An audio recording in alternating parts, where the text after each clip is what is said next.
So I just want to dive a little bit deeper into that with Mr. Amran. So what role do local communities play in shaping tourism offerings, and then how can they be further empowered in this process, particularly when it comes to agriculture and agriculture as tourism, as we've been discussing here today?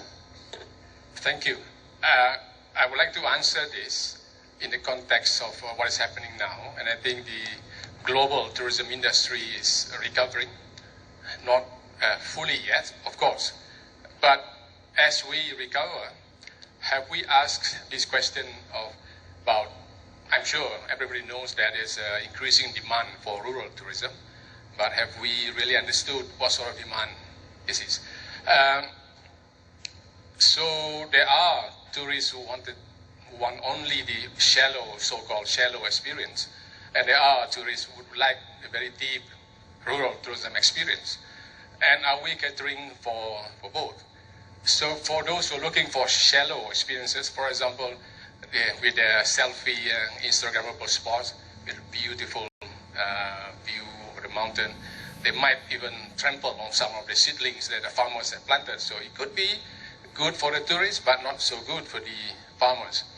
And for those who are looking for the deep experience, and I've seen in this brochure that tomorrow we're visiting I hope I pronounce it right, Traku Vegetable Village. People who want to live a day in the life of a farmer, or even stay a few more days. And I think during COVID, or pre-COVID, our fault was that we put all our eggs in one basket, so that when COVID came, the linkages with tourism and the agriculture sector was not so strong. And villages who have embarked on tourism do not know how to go back to agriculture. So that's one, do we understand? Do we need to do a value proposition again? Revisit them to see how we are doing now. Number two is about the people. And again, in rural areas, especially maybe in Japan and South Korea, there's the population is a huge issue. How do you get people to stay? Less so probably in Southeast Asia, but we have to use the so-called local champions. And I think I work in many community-based tourism, and it is local champions who are supposed to drive. You know, we want to be inclusive, we want to involve the women and youth, but local champions will be able to drive the reset of rural tourism, and also trying to enhance the synergy between agriculture and tourism, monetize it, and also try to preserve culture. And this is something that we really need to focus on to provide the leadership and the driver for recovery. And finally, the third aspect I would like to talk about is about how do you then set some of the metrics for achieving success in trying to link better tourism and agriculture, or to use tourism to add value to agriculture. And I think there are three maybe possible general metrics. One is quick wins. And I think if we can show quick wins to the community, it would inspire them.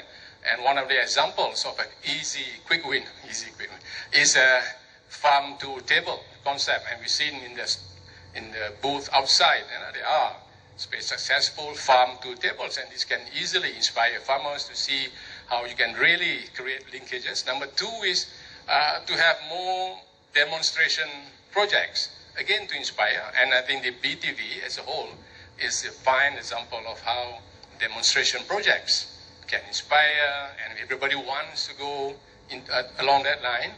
But 5 years from now, 10 years from now, I think we need to look at especially how do we then give feedback to policy planning. Can we aim for a more transformative approach?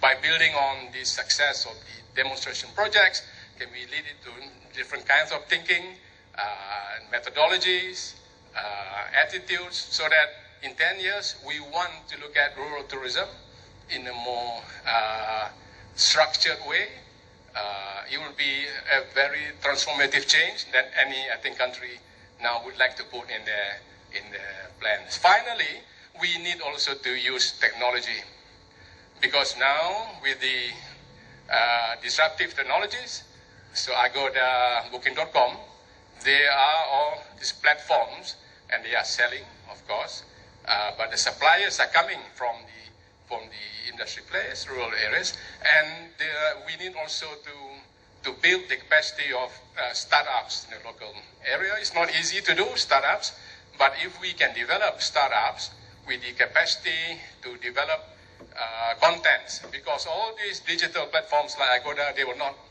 develop contents as such.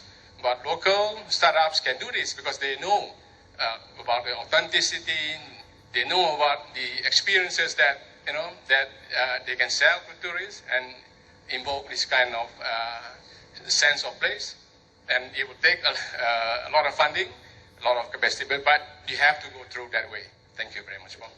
Thanks. And I just want to ask all of our panelists, can you give me like an accessible example of integrated agriculture and tourism that has benefited local communities? Mr. Nhan? Yeah. Okay, let me say something about the successful example in the rural development village.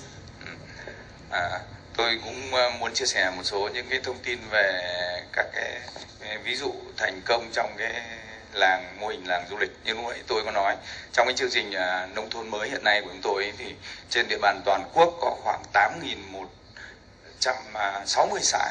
Cho đến nay thì cái chương trình đã về đích khoảng 78% là về đích. Thì nói về một làng thì nó cũng không công bằng, bởi trên đất nước Việt Nam ấy, thì tôi cũng có khuyên khách du lịch một điều rằng là nên đi du lịch bằng chuyến tàu từ Bắc vào Nam hoặc từ Nam ra Bắc. Có rất nhiều những điểm mô hình, chẳng hạn như làng Hoa Sa Đéc của Đồng Tháp, rồi Cồn Phụng của Bến Tre, rồi các anh có thể làng Gò Cỏ ở Quảng Ngãi, rồi là Tân Hóa Quảng Bình. Ra đến ngoài Bắc này thì có rất nhiều những mô hình mà có thể giới thiệu. Tuy nhiên tôi muốn giới thiệu một cái mô hình cũng tương đối thành công, và từ cái topic hôm nay chúng ta trao đổi, đó là cái lợi ích của du lịch đem lại, đó là cái làng Thái Hải. Làng Thái Hải thì cũng là một trong những 32 làng được vinh danh năm 2022 của UN Tourism. Và tại sao tôi lại lấy ví dụ về cái làng này? Hôm nay cũng có một đại diện của anh Tuấn của làng Thái Hải ngồi đây, cũng rất vô tình tôi gặp. Mà anh Tuấn đứng dậy cho mọi người xem biểu hiện của cái dân tộc Tày. Tại sao tôi muốn lấy về ví dụ thành công này? Bởi vì đây là một cái mô hình trong đó có cái lợi ích đem lại là nó có yếu tố bảo tồn. Ở đây các cái yếu tố bảo tồn, trong khi rất nhiều vùng khác thì cái quá trình hội nhập kinh tế nó làm cho các cái vùng nông thôn nó bị đô thị hóa. Những người dân tộc người ta không đủ tiền, hoặc là người ta muốn xây lại những cái nhà truyền thống bằng nhà gạch, lát gạch hoa, rồi lợp mái. Thì trong khi cái làng Thái Hải này nó có được cái yếu tố bảo tồn, đó là cái yếu tố bảo tồn cái nhà sàn của người dân tộc Tày. Ở đây có khoảng 40 cái ngôi nhà sàn đã được phục dựng và bảo tồn. Thì đấy là một cái lợi ích mà có lẽ là cũng là rất là vô hình. Cái thứ hai nữa là cái văn hóa của người Tày được thể hiện ở trong cái làng đó, từ cách tiếp khách khi các bạn vào cổng, cho đến cái văn hóa ẩm thực, cho đến cái cách chia sẻ cái cuộc sống ở trong làng. Đấy, thế rồi là cái cách